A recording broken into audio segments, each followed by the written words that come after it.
All right, 8th graders. So we learned about slope-intercept form, which is the form that is best for graphing. We are going to do just a quick dive into the other forms that you could see our linear equations in. And so we're going to start with our first one, which is point-slope form. And so that's what this video is going to be about. So what is point-slope form? Well, point-slope form is when you are given slope, right,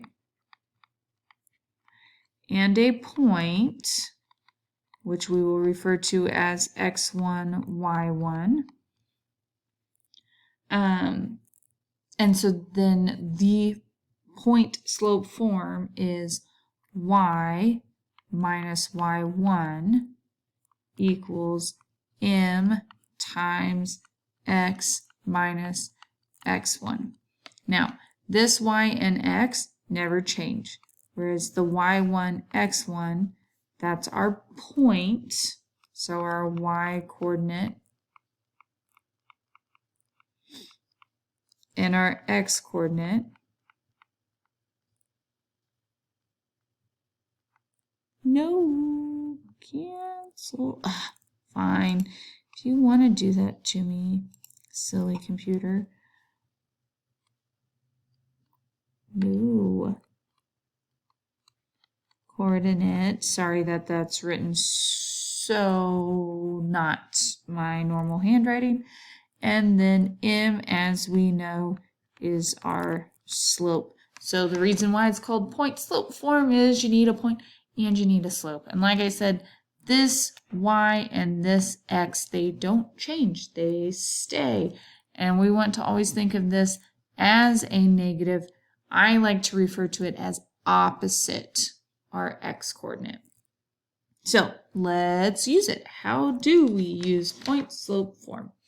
Point slope form is best used just for writing equations. So what is the equation of the line if it passes through this point and has that slope? So we just have to remember that this is x1, y1, and this is m, and that we are plugging into y minus y1 equals m times x minus x1. And from here, we do just that, plug in y minus, our y1 is 6. So y minus 6 equals m, which is -5, times x minus x1, which is -3. So y minus -3. And so now I've plugged in, and now I'm going to just adjust any signs that I need to. So this is going to stay y minus 6 equals -5 times x. Minus a negative becomes plus a positive, so plus 3. So this is where I'm talking about where I like to think of this as opposites. If I have a negative, I'm going to make it positive. If it's positive, it's going to look negative. But if you would rather do these two steps, then do those two steps, and then that's our equation. If it asks you for slope-intercept form, then you just solve it so that you get that y equals mx plus b look. And so that would be distribute and then add 6. That's what we would do in this situation. But it just wants the equation in point slope form. All right, so what is the equation of a line that passes through 2 points? Now, if we're given 2 points, our first step is to find slope. And so I'm going to take 4 minus a -3 over, and since I chose 4, now I'm going to do 1 minus a -2. And so these are going to both become plus a positive. 4 plus 3 is 7. 1 plus 2 is 3. So that's our slope. I can choose any of these points. It is the same line.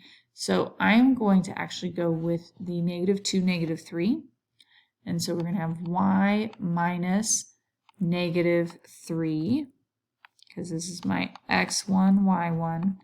And in case you already forgot, it's y minus y1 equals m times x minus x1.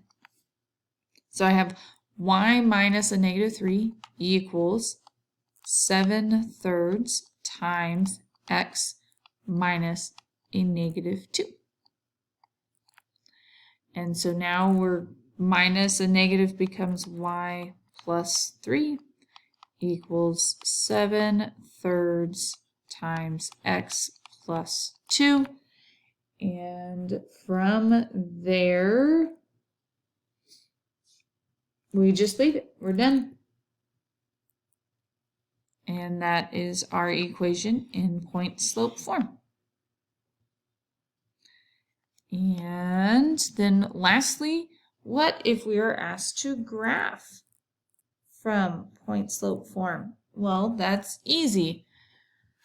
From the equation, I know that my slope is 2/3, and I can find my point.